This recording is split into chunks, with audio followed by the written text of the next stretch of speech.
Hello साथियों, मेरे दोस्तों, मेरे भाइयों और मेरे बहनों और मेरे माताओं और चाचियों चाचा और दादा दादियों और भौजी और भैया लोग जे होई सुनत रही हमारा आवाज़ के।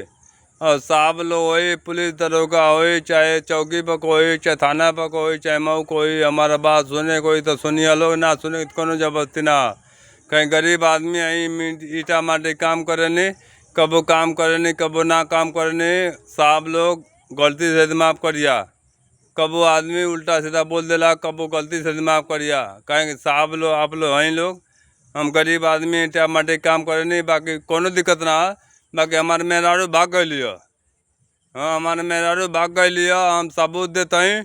कबो भी घटना पड़ी हम तो लोग बताई। बाकी हमारे मेहरारू भाग गई। दुल्लापुर घर बा हमारा अदरी चट्टी मऊ जिला का रहने वाला इंदारा पोच को बगन थाना। और अदरी चट्टी के बाजू में घर बा हमार पोखरा के पोखरा अदरी चट्टी के बाजू में पोखरा के बाजू में हमारा घर बा। हमारे साहब लोग हमारा मोदी चचा और योगी चचा कोनो दिक्कत ना।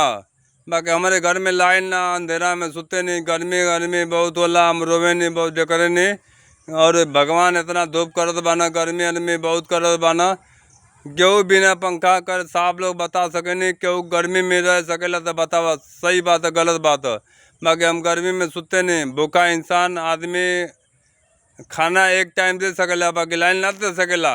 लाइन दे सकेला भाई भौजाई केहू को ना हो साहब, भाई भौजाई केहू को ना होना। भाई भौजाई तो सोचे ना घर में मर जा सरवा, वो हिस्सा ले लीजिए साहब।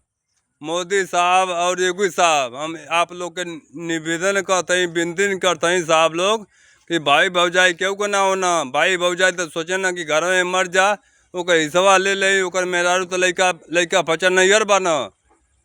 साहब लोग आप लोग से कोनो निवेदन ना, हमको ना देवा लो तो कोनो जबरदस्ती ना, कोनो दिक्कत ना। बाकी हमके एक जरूरत बा, हमके आवास ना चाहिए। हमके आवास हमारे माई बाप तो घर द्वार बनवा के दिले, हम एक कोठरी घर द्वार दिले हो ना, एक के लिए है ना, कोनो दिक्कत ना है।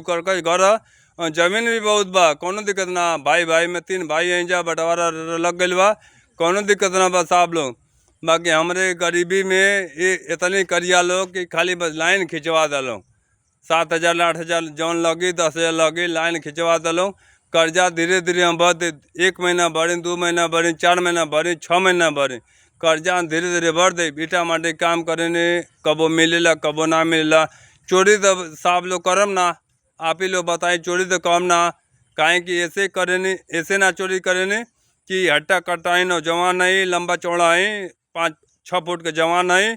ईटा माटी काम करे, मेहनत काम करबा, टैलेंट ढकेले कबा ढकेल सके नहीं, हेलीकॉप्टर उड़ावे कबा तो उड़ा सके नहीं, इतनी पावर है। बाकी पढ़ल लिखल ना है, हम इतनी कर सकें, पढ़ल लिखल ना है। गरीब आदमी हम जैसे ईटा माटी काम करें, ईटा माटी का काम गामे में रहे चाहे कौनो काम रहे हम कर सके नहीं। मजदूरी मिली जौन मिली वो कर सके नहीं। बाकी साहब लोग आप ही बताएं कि हमारा घर में लाइन नहीं है। हम एक बार नहीं कहें, कम से 5-6 बार आप लोग के पास रिकॉर्डिंग भेजे हैं, अभी भी भेजेंगे। ये रिकॉर्डिंग हो रहा है, अभी भेजेंगे आप लोग के पास, मोदी चाचा के पास और योगी चाचा के पास और अखिलेश चाचा के पास, तीनों चाचा की बात हम रिकॉर्डिंग भेजेंगे। और हमारे अदरी के साहब लोग जितने होई, हमारा चेयरमैन साहब और प्रधान साहब जे भी होई, हमारे रिकॉर्ड बात बढ़िया से सुनी। गरीब आदमी हमारे घर में लाइन है ना। भाई भौजाई केहू को ना हो साहब, ये तो मान के चलिए, भाई भौजाई किसी को ना होना, चाहे तुम्हारा चाहे हमारा। ठीक है साहब, चाहे पुलिस साहब रहें, चाहे दरोगा साहब रहें, चाहे DM साहब रहें, चाहे कलेक्टर साहब रहें, चाहे हमारे भाई रहें, क्यों भी रहे, क्यों मंत्री ना साहब, भाई का क्यों ना होला। बस गरीब आदमी हमारे खाली घर में लाइन खिंचवाता, बस हम कर्जा धीरे धीरे भर दे। बस एक बैग हम 6,500 8,000 कहाँ से दे, ये बात है।